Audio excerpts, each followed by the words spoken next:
چیز تو ہمارے معاشرے میں بہت صاف نظر آتی ہے کہ لوگ جن کو دین کے بارے میں علم نہیں ہوتا وہ بھی پوری طرح جھگڑنے کے لیے، اس میں بحث کرنے کے لیے تیار ہوتے ہیں، جب نہ کہ کوئی علمی دلیل ہوتی ہے ان کے پاس اور نہ کوئی ثبوت۔ اور جب کہا جاتا ہے ان سے کہ پیروی کرو اس کی جو نازل کی ہے اللہ نے، تو کہتے ہیں بلکہ پیروی کریں گے اس کی جس پر پایا ہم نے اپنے آباء و اجداد کو، یعنی ہم تو اپنی روایات کی پیروی کریں گے۔ اگر شیطان بلاتا ہو ان کو دوزخ کے عذاب کی طرف پھر بھی، اور جو شخص اپنا سر خم کر دے اللہ کے آگے اور ہو وہ نیکوکار بھی، تو البتہ تھام لیا اس نے سہارا بڑا ہی مضبوط، بالعروۃ الوثقی، اور اللہ ہی کی طرف ہے انجام سب کاموں کا۔ فمن یؤمن باللہ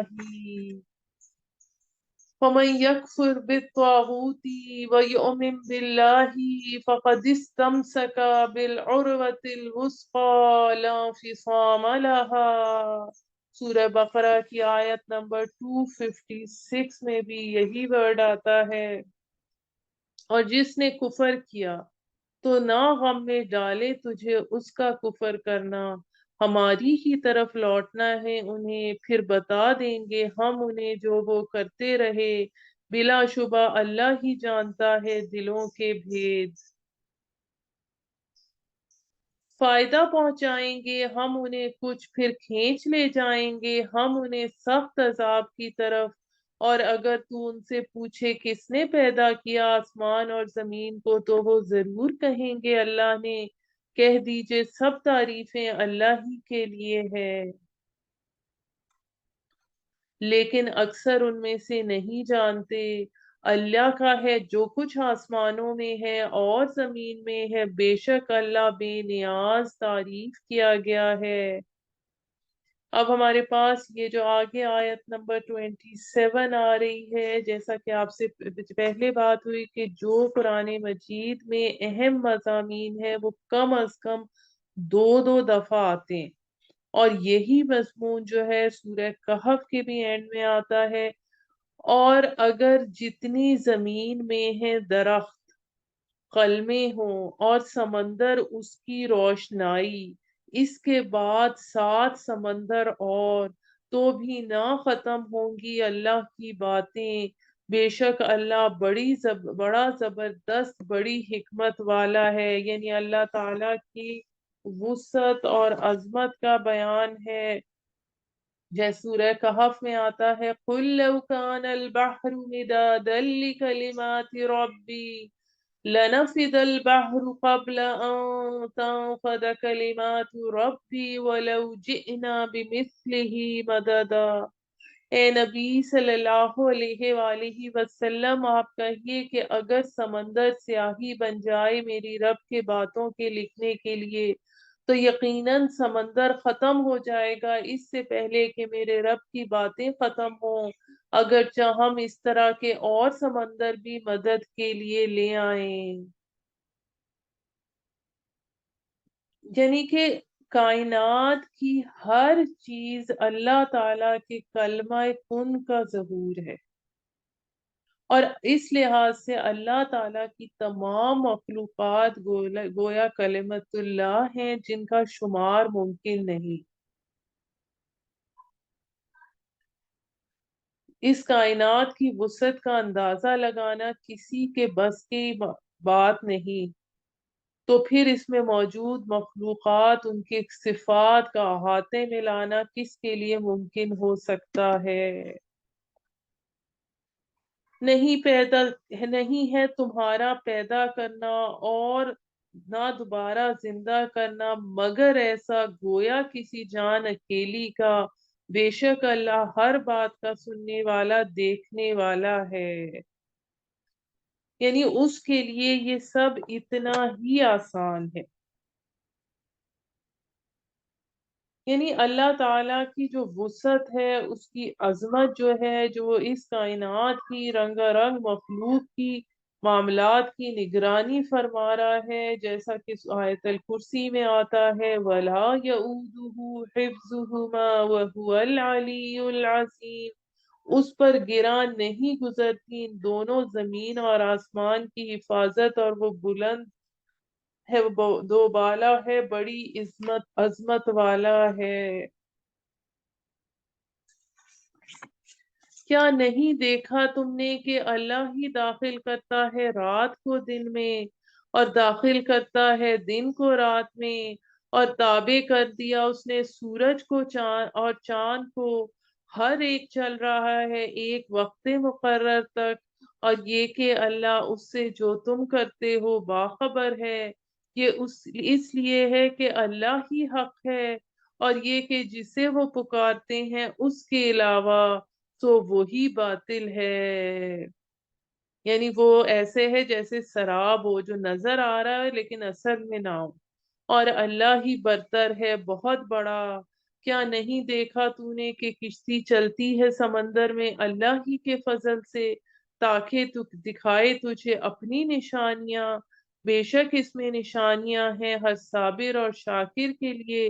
جب ڈھانپ لیتی ہے ان کو موج مانند سائبان کے، تو وہ پکارتے ہیں اللہ کو خالص کر کے اس کے لیے دین کو، پھر جب وہ بچا لاتا ہے انہیں خشکی پر، تو ان میں سے کچھ ہیں جو میانہ رو ہیں، یعنی جو شرک نہیں کرتے اور نہیں انکار کرتا ہماری آیتوں کا، مگر ہر قول کا جھوٹا ناشکرا۔ یعنی طوفان سے بچ کر آ کر بہت ہی تھوڑے لوگ اعتدال کی راہ اختیار کرتے ہیں، اکثر لوگ تو پانی سے نکلتے ہی شرک شروع کر دیتے ہیں، یعنی حالت خوف کو بالکل بھول جاتے ہیں۔ اے لوگو ڈرو اپنے رب سے، اور ڈرو اس دن سے کہ نہ کام آئے گا کوئی باپ اپنے بیٹے کے، اور نہ بیٹا کہ وہ کام آ سکے گا اپنے باپ کے ذرا بھی۔ بے شک اللہ کا وعدہ برحق ہے، سو نہ دھوکے میں ڈالے تمہیں دنیاوی زندگی، اور نہ دھوکہ دے تجھے اللہ کے بارے میں شیطان دغا باز۔ یعنی شیطان کیسے دھوکہ دیتا ہے؟ اللہ تعالیٰ کی شان غفاری کے حوالے سے دھوکہ دیتا ہے۔ بے شک اللہ ہی کے پاس ہے قیامت کا علم۔ اب یہاں پہ ایک ورڈ آیا ہے ساعہ، ساعہ کا لفظی معنی کیا ہوتا ہے؟ گھڑی۔ اور وہی برساتا ہے بارش، اور جانتا ہے جو کچھ ہے ماؤں کے پیٹوں میں، اور نہیں جانتا کوئی شخص کے کیا کرے گا وہ کل، اور نہیں جانتا کوئی شخص کے کس زمین میں مرے گا وہ، بے شک اللہ سب کچھ جاننے والا ہر چیز سے باخبر ہے۔ اب یہاں یہ میں بتاتی چلوں، دو پوائنٹس میں تھوڑا سا فرق ہے۔ ایک ہے ساعہ، ساعہ کا مطلب ہے جب زلزلہ آئے گا، جب ہلاکت ہوگی، جب اجرام سماوی ایک دوسرے سے ٹکرائیں گے۔ اور قیامت سے مراد قیام سے ہے، با سے بادل موت، یعنی قیام کھڑا ہونا، قبروں سے کھڑے ہونا۔ اب یہ جو ہمارے پاس آیت ہے، اس میں تین چیزیں ایسی ہیں جس کا علم صرف اور صرف اللہ ہی کے پاس ہے۔ یعنی پہلی چیز جس میں اللہ ہی کے پاس ہے ساعہ کا علم،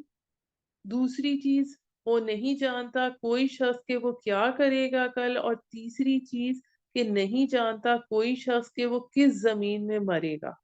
جبکہ دو چیزیں ایسی ہیں جس کے بارے میں یہ نہیں کہا گیا کہ صرف اللہ کے پاس ہے، بلکہ یہ ہے کہ وہی برساتا ہے بارش، اور جانتا ہے جو کچھ ماؤں کے پیٹوں میں ہے، لیکن کوئی اور بھی اس کو جان سکتا ہے۔ یہاں پر اس کے ساتھ الحمدللہ ہماری سورہ لقمان مکمل ہوئی۔ ہم سورہ سجدہ کو شروع کرتے ہیں۔ سورہ سجدہ کو شروع کرتے وقت میں آپ کو یہ بتاتی چلوں کہ یہ نبی صلی اللہ علیہ وآلہ وسلم کی محبوب صورتوں میں سے تھی۔ اس کا ردم بہت تیز ہے۔ آپ اکثر جمعے کے دن نماز فجر کی پہلی رکعت میں سورہ سجدہ اور دوسری میں سورہ دہر تلاوت کیا کرتے تھے، اور جن صورتوں سے آپ صلی اللہ علیہ وآلہ وسلم کو خاص تعلق کے خاطر تھا، یہ ان میں سے تھی، اور آپ نمازوں میں کثرت سے اس کی تلاوت کرتے تھے۔ بسم اللہ الرحمن الرحیم، الف لام میم۔ اس کتاب کا نزول، اس میں کچھ شک نہیں کہ سارے جہانوں کے رب کی طرف سے ہے۔ کیا یہ کہتے ہیں کہ وہ اسے گھڑ لایا ہے؟ نہیں، بلکہ یہ تو برحق ہے تیرے رب کی طرف سے، تاکہ تو ڈرائے اس قوم کو کہ نہیں آیا اس کے پاس کوئی ڈرانے والا تجھ سے پہلے، تاکہ وہ ہدایت پائیں۔ یعنی کہ جو یہ نسل تھی حضرت اسماعیل علیہ السلام والی، جس میں حضرت اسماعیل علیہ السلام کے بعد حضور صلی اللہ علیہ وآلہ وسلم ہی آئے ہیں۔ اور اللہ ہی ہے جس نے پیدا کیا آسمان اور زمین اور جو کچھ اس کے درمیان ہے 6 ادوار میں، پھر متمکن ہوا عرش پر، اور نہیں ہے تمہارا اس کے سوا کوئی دوست اور نہ سفارشی۔ کیا تم نہیں سوچتے؟ یعنی وہ جب چاہے وہ سزا دے سکتا ہے۔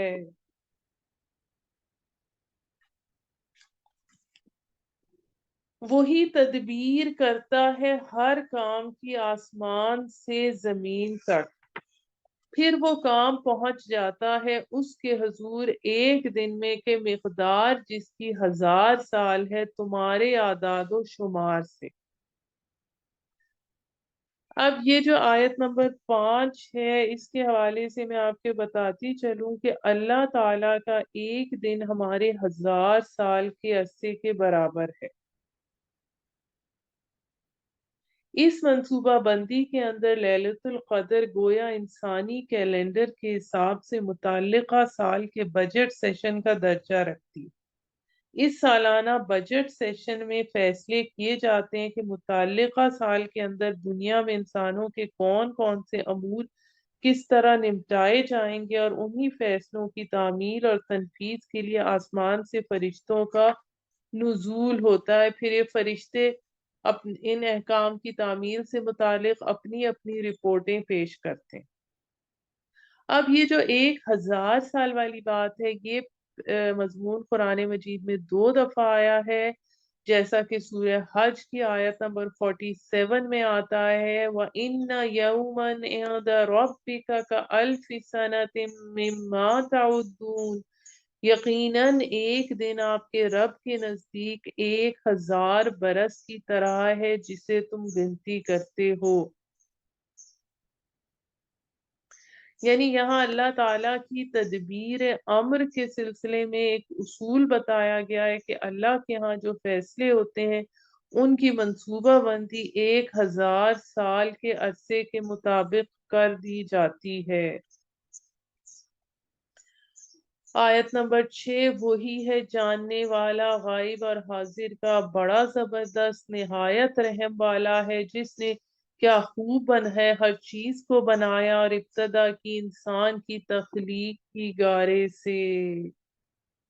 اب اس سے حضرت آدم علیہ السلام کی تخلیق بھی مراد ہے، جس کے مختلف مراحل کا قرآن میں متعدد بار ذکر ہوا ہے، اور ہر انسان کی تخلیق بھی مراد ہے، کیونکہ ہاں انسان کی تخلیق جس مادے سے ہوتی ہے وہ بنیادی طور پہ زمینی اجزاء سے حاصل شدہ غذا سے ہی بنتا ہے۔ یہ چیز ہم سورہ مومنون کی آیت نمبر 12 میں پڑھ چکے ہیں۔ پھر چلائی اس کی نسل جوہر سے ایک حقیر پانی کے، یعنی نطفے سے تناسل کا معاملہ چلا، پھر اس کو درست کیا، پھونکی اس میں اپنی روح، اور بنائے تمہارے کان اور آنکھیں اور دل، پھر بھی بہت کم تم شکر کرتے ہو، اور کہتے ہیں کیا جب ہم کھو جائیں گے ہم زمین میں تو کیا ہم نئے سرے سے پیدا ہوں گے؟ نہیں، بلکہ یہ لوگ ملاقات سے اپنے رب کی انکار کرتے ہیں۔ کہہ دیجئے قبض کر لے گا تمہاری جان موت کا فرشتہ جو مقرر کیا گیا تم پر، پھر تم اپنے رب کی طرف لوٹائے جاؤ گے، اور کاش تم دیکھو جب یہ مجرم نیچے جھکائے ہوں گے اپنے سر اپنے رب کے سامنے۔ اے ہمارے رب، ہم نے دیکھ لیا اور سن لیا، اب لوٹا دے ہمیں دنیا میں کہ ہم نیک کام کریں، بے شک ہمیں یقین آ گیا ہے۔ فرمائے گا اگر ہم چاہتے تو دیتے ہر شخص کو اس کی ہدایت، لیکن سچ ہو گئی میری بات کہ ضرور بھر دوں گا میں جہنم کو جنوں اور انسانوں سے اکٹھے۔ یعنی اگر اللہ تعالیٰ چاہتا تو سب کو ہدایت دے دیتا۔ اگر اللہ آخرت کے پردے اٹھا کے عالم غیب کا مشاہدہ کروا کر لوگوں کو ہدایت دینا مقصود ہوتا تو دنیا میں تمام انسان راہ ہدایت پر آ جاتے۔ سو مزہ چکھو تم اس کا کہ بھول گئے تھے تم اس دن کی ملاقات کو، بے شک ہم نے بھلا دیا تمہیں آج، اور مزہ چکھو عذاب دائمی کا پاداش میں اپنی کیے کی۔ بس ایمان لاتے ہیں ہماری آیات پر وہی کہ جب یاد دلائی جاتی ہیں تو گر پڑتے ہیں سجدے میں اور پاکی بیان کرتے ہیں حمد کے ساتھ اپنے رب کی، اور وہ تکبر نہیں کرتے۔ سجدہ تلاوت کر لیجیے گا۔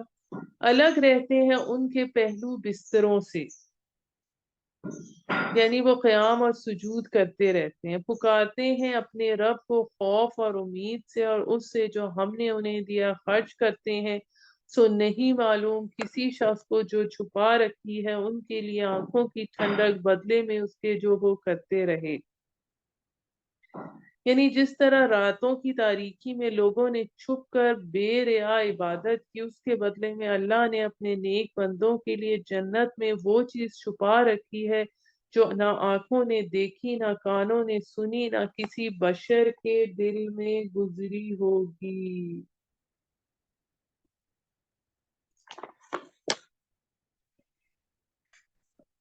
یہ ہمارے پاس اس حوالے سے حدیث میں حضرت ابو ہریرہ روایت کرتے ہیں کہ رسول صلی اللہ علیہ وآلہ وسلم نے فرمایا، یہ صحیح بخاری کی حدیث ہے،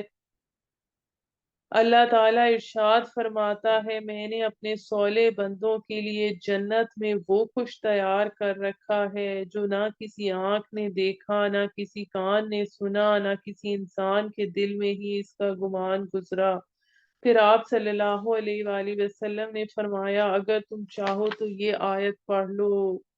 کوئی جان یہ نہیں جانتی کہ اہل جنت کی آنکھوں کی ٹھنڈک کے لیے کیا کچھ چھپا کر رکھا گیا ہے۔ بھلا جو ہے ایمان والا برابر ہے اس کے جو ہے نافرمان نہیں برابر ہو سکتے وہ، سو وہ لوگ جو ایمان لائے اور انہوں نے عمل کیے نیک تو ان کے لیے باغات ہیں رہنے کو مہمانی کے بسبب اس کے جو وہ کرتے تھے۔ اب اس میں کچھ اس طرح سے سمجھ لیجئے کہ جو قرآن مجید میں جنت کے حوالے سے بتایا گیا ہے وہ جو ہے نزولن کا لفظ آیا ہے، وہ جو مہمانی ہے وہ جیسے کوئی مہمان دروازے پر آیا سواری سے اترا تو اس کو فوری طور پر کچھ پیش کیا گیا، ابتدائی مہمان نوازی کی گئی۔ جبکہ جو باقاعدہ مہمان نوازی ہوتی ہے اس کے لیے ضیافت کا لفظ استعمال ہوتا ہے، جو کہ بعد میں دی جاتی ہے، اس کا باقاعدہ قیام کا بندوبست کر کے اس کے آرام اور طعام کا اہتمام کر کے۔ تو جن باغوں اور نعمتوں کا ذکر قرآن مجید میں عمومی آیا ان کا درجہ دراصل اہل جنت کے لیے نزل یعنی ابتدائی مہمان نوازی کا ہے، جبکہ اصل ضیافت اس کے بعد ہوگی، اس میں جو نعمتیں اور آسائشیں مہیا ہوں گی اس کے متعلق کوئی نہیں جانتا، جیسا کہ اس حدیث سے ثابت ہے۔ اور وہ لوگ جو نافرمان ہوئے تو ان کا ٹھکانہ دوزخ ہے، جو بھی چاہیں گے نکل جانا وہاں سے تو لوٹا دیے جائیں گے اس میں، اور کہا جائے گا ان سے کہ چکھو مزہ جہنم کے عذاب کا جسے تم جھٹلایا کرتے تھے۔ یعنی کبھی کبھی آگ کے شعلے جہنم والوں کو دروازے کی طرف پھینکیں گے، اس سے نکلنے کا خیال آئے گا، پھر فرشتے واپس انہیں دھکیل دیں گے کہ جاتے کہاں، جس چیز کو جھٹلاتے تھے اس کا مزہ چکھو، اور البتہ ہم چکھائیں گے انہیں چھوٹا عذاب پیشتر اس بڑے عذاب کے کہ شاید وہ رجوع کر لیں۔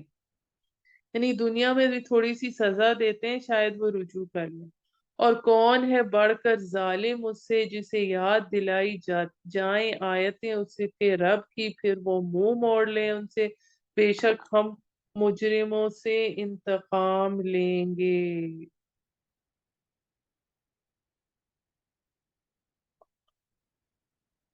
اور بلا شبہ عطا کی ہم نے موسیٰ کو کتاب، سو نہ تو رہ شک میں اس کے ملنے پر، اور بنایا ہم نے اس کتاب کو ہدایت بنی اسرائیل کے لیے، اور بنائے ہم نے ان میں پیشوا جو رہنمائی کرتے تھے ہمارے حکم سے، جبکہ انہوں نے صبر کیا، اور وہ ہماری آیات پر یقین رکھتے تھے۔ بے شک تیرا رب ہی فیصلہ کرے گا ان کے درمیان روز قیامت جن باتوں میں وہ اختلاف کرتے تھے، یعنی اہل حق اور منکرین کا دو ٹوک فیصلہ قیامت کے دن ہی ہوگا۔ کیا نہیں ہدایت ملی ان کو کہ کتنی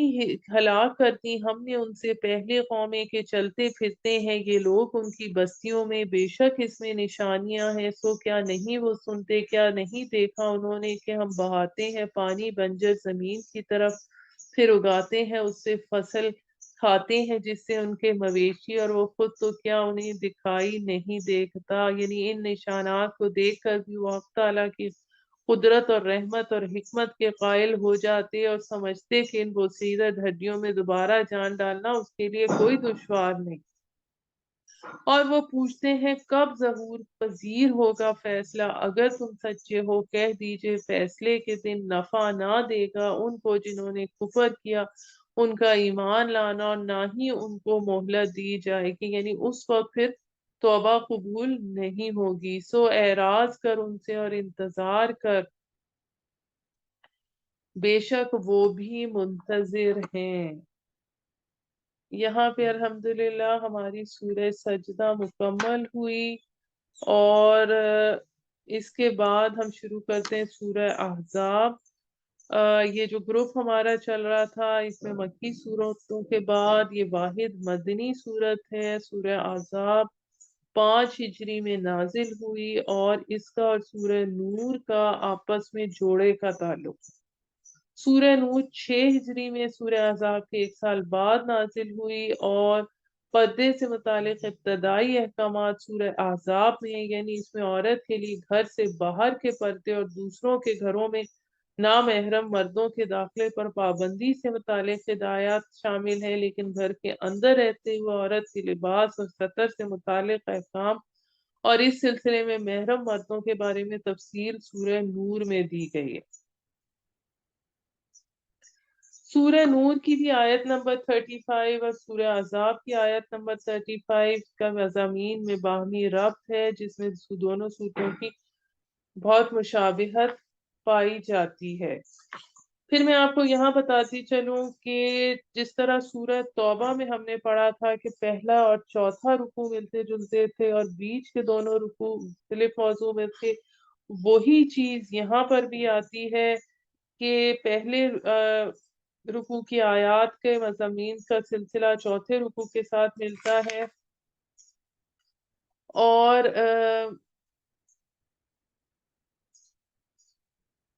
یہ اہم مضمون جس سے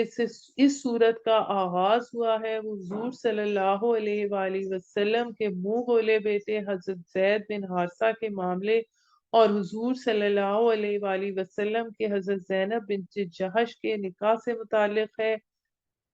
اور لیکن ابتدائی آیات میں اس مضمون کی ہیڈ لائن کے طور پہ صرف منہ بولے بیٹے کی قانونی اور شرعی حیثیت کے بارے میں حکم دے کر اس موضوع کا سلسلہ منقطع کر دیا گیا ہے۔ پھر دوسرے اور تیسرے رکوع میں غزوہ احزاب کا ذکر ہے، جبکہ پہلے رکوع کا مضمون اس کے بعد چوتھے رکوع میں جا کر ملتا ہے۔